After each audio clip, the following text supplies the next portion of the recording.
It's been 2 years now since we all collectively got the shock that our cash wasn't worth anything if it had 500 and 1000 rupee notes. Demonetisation became the war cry of the BJP's fight against corruption, the one swipe that would fell all evils together like black money and even tackle insurgency in the valley.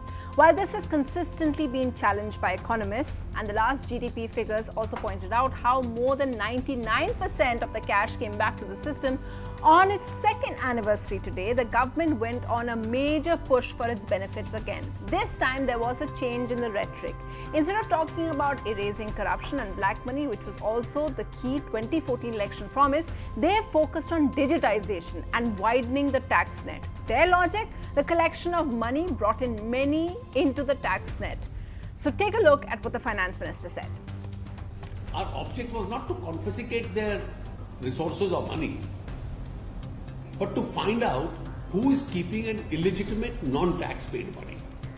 Deposit in the banks ended the anonymity of this money. Its owner got identified. So the finance minister says confiscation of cash wasn't the objective at all. Wasn't that exactly what the Prime Minister had said while announcing demonetisation 2 years ago? Let's refresh our memory again. देश में cash का अधिकतम circulation का एक सीधा संबंध भ्रष्टाचार से है। भ्रष्टाचार से अर्जित कैश का कारोबार महंगाई पर बड़ा असर पैदा करता है। इसकी मार गरीबों को झेलनी पड़ती है। So the finance minister wasn't just contradicting what the Prime Minister put out as one of the primary objectives of demonetisation, but as P. Chidambaram, former finance minister, also tweeted, that's what he himself told the media and what the Attorney General also said in court. Demonetisation did not render any currency notes worthless, and the government did not reap a bonanza of rupees 3 lakh to 4 lakh crore. All the demonetized notes, actually 99.3%, were returned to the Reserve Bank of India. Practically, every single currency note was officially exchanged at bank counters. It was the most ingeniously designed official money laundering scheme. And perhaps the sharpest indictment came from the former Prime Minister Dr. Manmohan Singh, who said that small and medium businesses are yet to recover from demonetisation shock. Currently, NBFC's liquidity crisis was wrought by demonetisation, and the government should be prudent to not resort to further unorthodox short-term economic measures. So over the next half hour, we have just dug up all available numbers and facts in the public domain to go through what is being claimed and if what's being told to us by the government is misleading or downright wrong. And to talk about it in studio, we have with us Rajesh Sharma of the BJP. From the Congress, we have Pawan Khera, and also we have Professor Arun Kumar, the authority on black money and finance, who's written a book as well on this particular topic. But before I go across to them, the team member and the person leading the fact check on this, Mariam, has fact checked various claims on this made by the finance minister. Mariam, what have you found on what he has said about the tax net widening and the other claims? Yes, Sunetra. In his latest blog, Arun Jaitley has once again made multiple claims about the benefits of scrapping the high denomination notes 2 years ago, from digitisation to higher tax compliances. We have fact-checked some of these claims and data before as well. These were made in the past as well. Some other claims are new. We looked at 3 of the most prominent claims made by the finance minister. The first, that Visa and MasterCard are losing the Indian market to homegrown services like Unified Payment Interfaces, UPIs, and RuPay cards. Mr. Jaitley said that UPIs and RuPay make up 65% of the payments done through debit and credit cards. We looked at data provided by the Reserve Bank of India and the National Payments Corporation of India for the year 2017 and 18 and found that UPI and RuPay make up only about 15% of the volume of all card transactions and about 17% of the value of all card transactions at points of sale. This is the latest publicly available data on RBI and NPCI for the past year. Whether Mr. Jaitley has used a different source of data from a different time period, we do not know. The second claim is about a surge in direct tax collections because of the note ban, an increase of 18% as per Mr. Jaitley in the year 2017 to 18. However, the fact that there seems to be no data-backed evidence to suggest this. Tax collection did increase by 18% in the year 2017 to 18, but direct tax collections have been steadily rising over the years. In fact, in the year 2010 to 11 also, we saw a surge of 18%. Claim number 3 is that the number of tax returns have also seen an increase by about 25%. Here again, we have witnessed a steady rise in the number of e-returns filed each year. There is nothing conclusive to suggest that the note ban brought on the surge. For instance, in the year 2015 to 16, the year before demonetisation, the number of e-returns filed increased by 27%. One other point, Sunetra, which ties into the government's ongoing clash with the RBI. Mr. Jaitley's claims of a boost in tax collection seems to be at odds with the government's demands for surplus from the RBI's reserves. If indeed tax revenues have gone up, then why ask for the supposed amount of over 3 lakh crore from RBI reserves? Mariam, thanks very much. That is actually really, really helpful, that fact-checking from you. Before I go across to the politicians on our panel, if I can just go across to Professor Arun Kumar. Mariam just showed us, Professor Arun Kumar, that these claims that are made by the government on the digitization about MasterCard and Visa losing out, also on the tax net widening, that they are misleading. Is there anything we are missing that the finance minister seems to be reflecting? No, my argument for this demonetization has been is that it's based on the idea that black means cash, and if we squeeze out cash, then the black economy would go.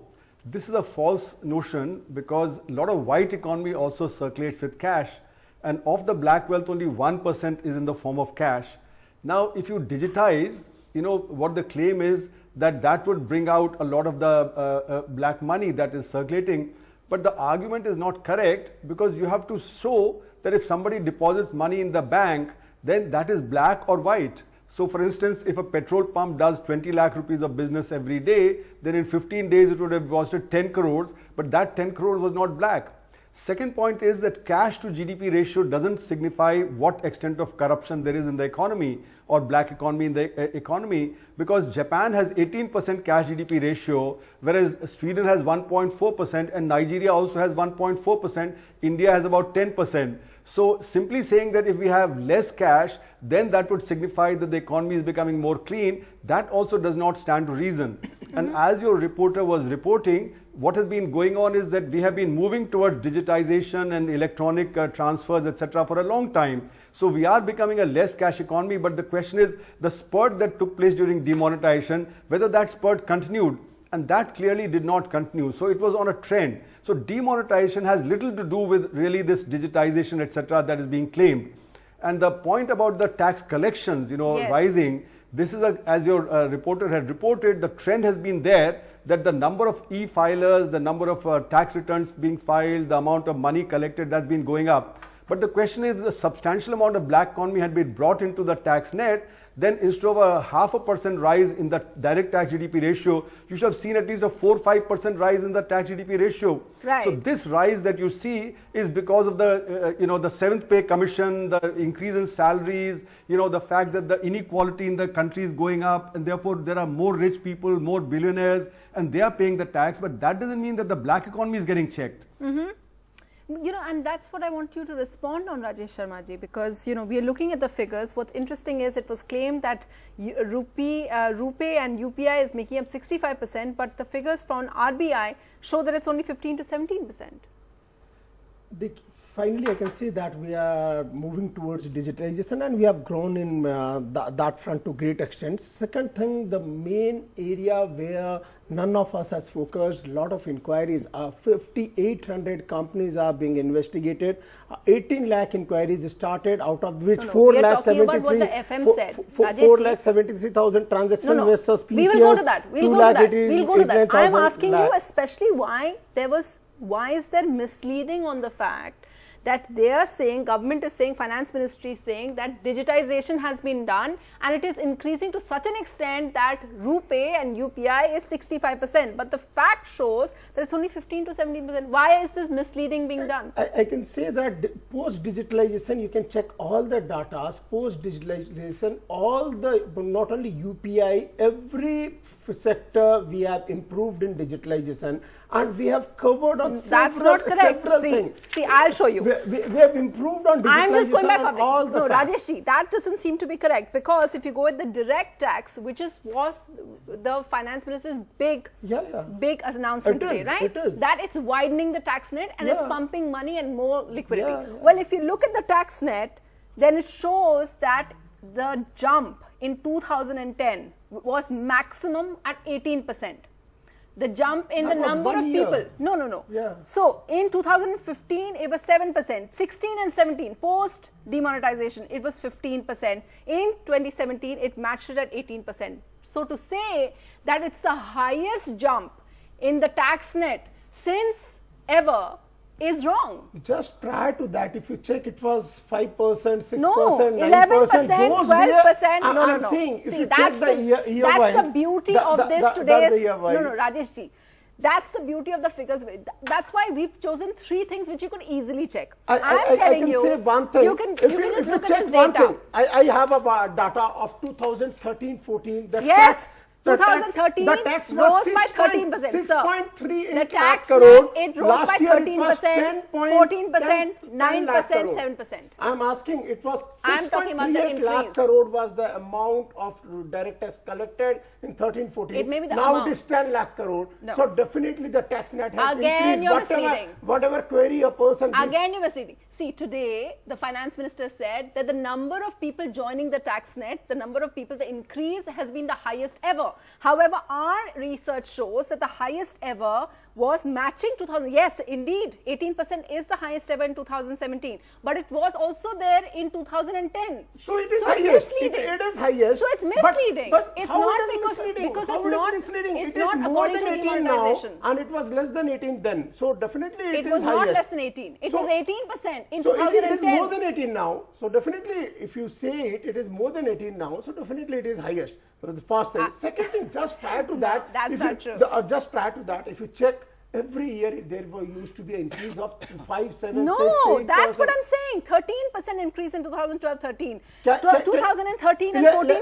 Can you give me the 14%. data of 11, 12 and 13? Yes, 11, indeed. 12? 11 is 18. You can look at it on the screen while I'm reading it out. I'm not giving 10, 11 after that, yeah. 2011 to 18%. 2011 to 12, 11%. So see 2012 to the 13, downfall. 13%. It is very apparent. See the downfall and now the Yes. growth. It is post demonetization. But the highest. It is post demonetization. You can but see it's the same graph. as 2010. Graph says it's very No, clear. sir, It but is pro demonetization. Look at it. 2010 See, is 9%, 18%. 7%, and then 15 and 18. It Okay. is very clear and apparent. No. But It is apparent now you that can't say it's the post- highest. we can now argue it is more about than it. 18. Now it is more than 18. It is So 18 now. It is Same as above- 2010. Even if it is slightly higher than 18, then it is Okay, higher. So definitely I can say, you can see the graph. 9%, 7%, 15%, 18%. This is definitely the Goes way back it is to the going 2010 on. level. If you read Okay, economy, let if me you go see to- the graph, you can know. I think people know from the graph. I will add 2, 3 more things. Okay. No, very good. in mutual fund, it is 54% growth. In insurance, it is 60% We growth. are No, going you by. need to know. You need to know what We are are the going other by, things, Rajeshji, other- we are going by the claims that the finance minister made, and we're going by the same levels. That's what we're debating. Now, what I want to ask you, Pawan Khera, yes, today we heard not just from the former finance minister, which is P. Chidambaram, we also heard from Anand Sharma, the former commerce minister. However, on the first day that demonetization was announced, at that time, in fact, the Congress wasn't so sure. Like Mamata Banerjee was, her thing was, agitational on this right from the word go. It seems at that time, the finance minister, at that time, P. Chidambaram, had actually said the logic of this is on sound ground. So he was quite welcoming of it. So obviously, can the Congress claim moral high ground on demonetization when initially even you were quite welcoming of it? Listen, it's always good to give a benefit of doubt to a government which has 282 seats. And we thought they meant well. But in retrospect, when you see the results, the outcome, they keep changing their goalposts. 71 notifications soon after demonetization, 65 circulars by Finance Ministry. Last year, they celebrated the first anniversary, Sunetra. This year, they are defending it. Next year, they'll regret it. I'll tell you why. You We see, are still celebrating. may I? I Yeah. didn't interrupt. You see the data. First, they said cashless. Then they said less cash. They kept playing with words. 76.2% was the cash in circulation before demonetization. Today, it's 80.6%. How come there's more cash now in the market? What happened to your less cash, cashless, whatever rhetoric that Mr. Prime Minister was trying to?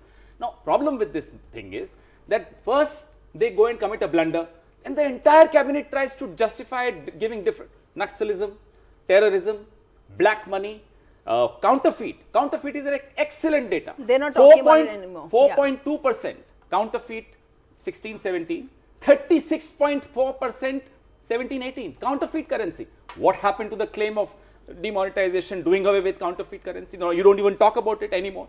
So, आप ये बताइए, your organized sector, unorganized sector, 43% unorganized sector just shut down. Yeah. 4 crore jobs. You know, both sectors. That's what I want to ask Professor Arun Kumar, because Professor Arun Kumar, while the finance minister said these are just doomsayers, Yes. but do you agree with what former Prime Minister Dr. Manmohan Singh said? Because he talked about the small impact on small and medium businesses, and he says they are yet to recover from Right. demonetization shock and the liquidity crisis wrought by demonetization. In fact, he says we'll only get to know of a lot of the impacts later on. Do you agree with what Dr. Singh said?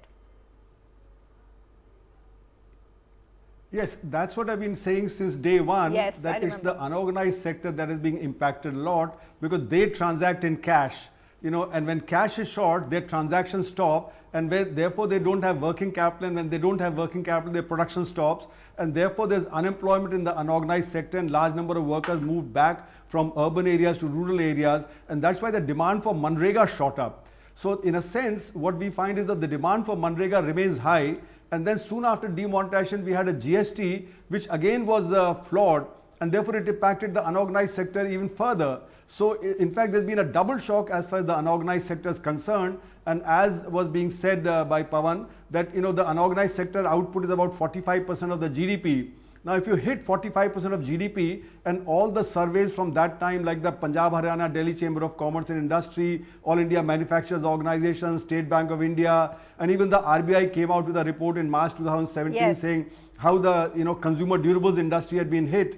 So if the unorganized sector has been hit badly, then the rate of growth of the economy is no more 7.5%, but it's close to 1%, because the unorganized sector has declined and has not been able to rise back up because the working capital shortage is there, and therefore they haven't been able to revive. The agriculture is in crisis, small traders are in crisis, the youth is in crisis because of unemployment situation. So in a sense, the economy is facing huge headwinds, and because of the kind of problems of low growth, our fiscal deficit in the first 5 months became 95% of the annual target.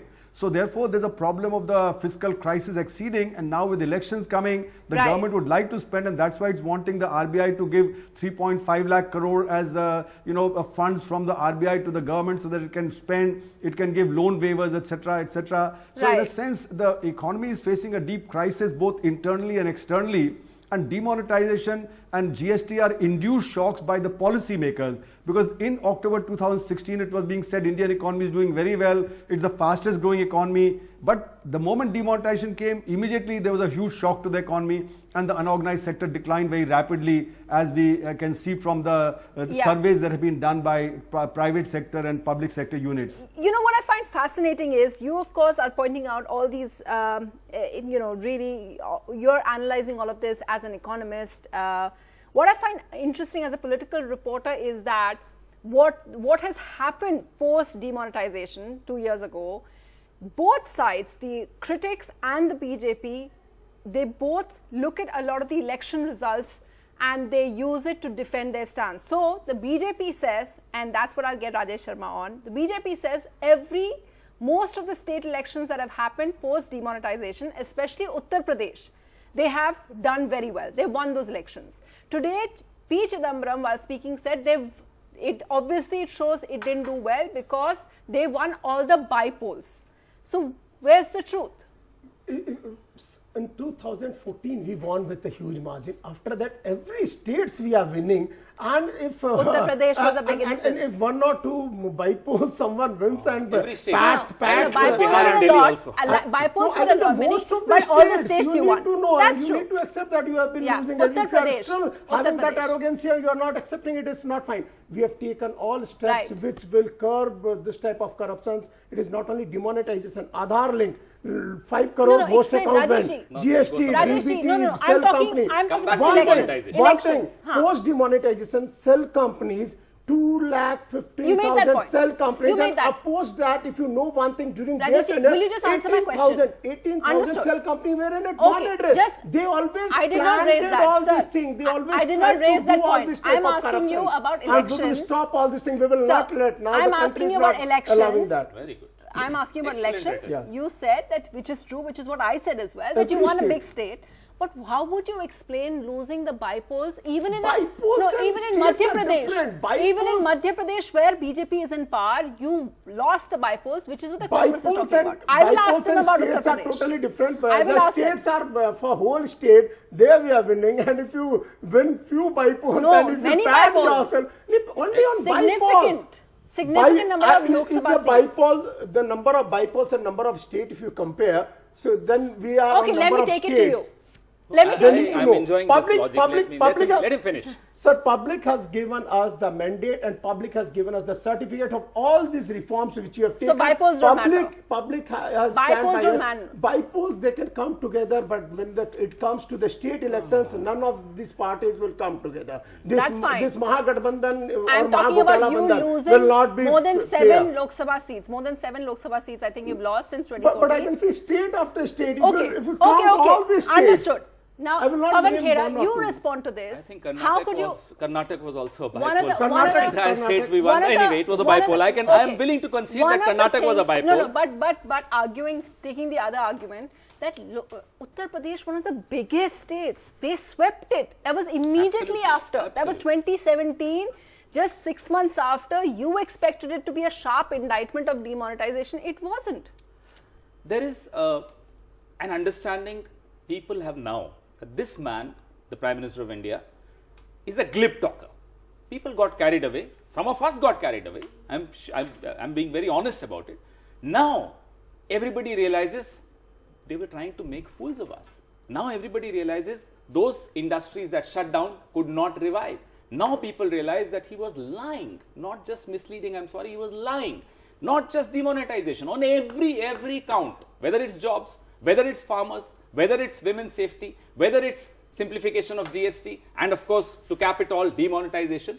You see what happened in Karnataka. You see what happened day before yesterday in Karnataka. I'm not even, because he wouldn't like to be reminded of the entire state that they lost. I don't want to talk about what happened in Gujarat, their own playground, Amit Shah's playground, Modi ji's playground. आपको पसीने निकल गए वहां। No, but नहीं, they 99 won. के फेर में आ They गए। won. They कोई बात won. नहीं, आप Yeah. खुश रहिए। They Now you won. see I will Rajasthan. speak of Karnataka. I hope you call Rajesh Sharma and me after Rajasthan, Madhya Pradesh, Chhattisgarh, Telangana, Mizoram, Yeah. and then let's see. They'll say नहीं तो state जीते, फिर एक और बहाना आएगा। 2019 की wait करिए। साहब हम आपको बता रहे हैं कि आपने पिछले साल त्योहार मनाया, इस साल आप कोई ब्लैक मनी डे कुछ नहीं मना रहे। आज हमने भी देख लिया, हम भी इंतजार कर रहे थे कि नया कोई नारा आएगा। प्रधानमंत्री जो लाल किले पे चढ़ के हर चीज का श्रेय लेते हैं, हम इंतजार कर रहे थे कि आज सुबह प्रधानमंत्री लाल किले पे जाके शायद कुछ नया बोलेंगे। नहीं, prime minister is quite. Arun Jaitley, who was not even privy to the decision, poor chap is left defending with different excuses every day. Okay. I want to revert. Just post 2014, if you take Maharashtra, No, we are talking about demonetization. Haryana, We are talking about demonetization. We are Yeah. talking of We are- Jharkhand. Then talk about Himachal, Bihar and Delhi every also. state. Then talk about Bihar and Only Delhi two also. states you are Let's- no, speaking. no. Okay, no, Most no. of the Let's states. talk about I will demonetization. talk of Focus 15 on states. demonetization. Okay, last Then question. of One second. Karnataka. Professor One thing I Arun think, Kumar. Karnataka, they are supporting the third party. We are digressing. and we Professor are Arun the Kumar, single last largest question party. to you. And Push they are रही है, hurting Goa में we are themselves. the The single Congress largest, says, so what? one second, the Congress says, just a reality check for you, sir, I'm told we just have about a few seconds left, but the Congress claims that the joblessness in the country is because of demonetization. Would you say so?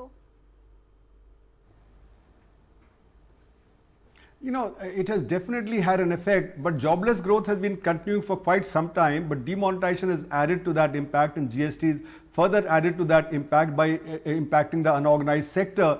And that's why the Manrega demand, as I was saying earlier, has shot up, you know, because people have moved from the urban areas to rural areas in search of jobs, and they are asking for Manrega. So that's an indicator. The other is that the credit offtake has been very poor, which is another indication that the production is not rising very fast. And if production doesn't rise fast, then the employment situation deteriorates. So these are the two indicators, other than the fact that the investment and the private investment is not going up. That's private investment is very essential if the rate of growth of the economy is to pick up and if employment generation is to pick up. I think I just want to end by saying on Reality Check, what's to note is if you go over there in election rallies and speeches, you're not hearing that much talk about demonetization. The kind of defense that we heard from the government today, you're probably not hearing that in the election speeches, and you have to ask why.